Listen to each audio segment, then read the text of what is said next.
Jeg går ud ved Knudshoved.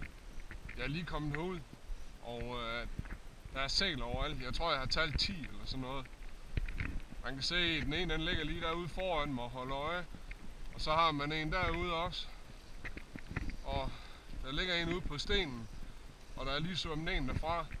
Nu er de ved at være dykket væk, de fleste, men jeg talte 10 eller sådan noget, da jeg kom herned. Det er altså et alvorligt problem.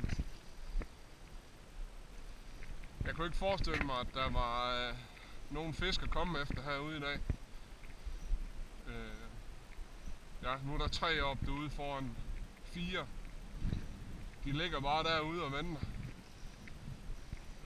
Hvis man ikke snart får gjort noget ved det problem her, så tror jeg godt nok, at det er 5-6 er deroppe nu.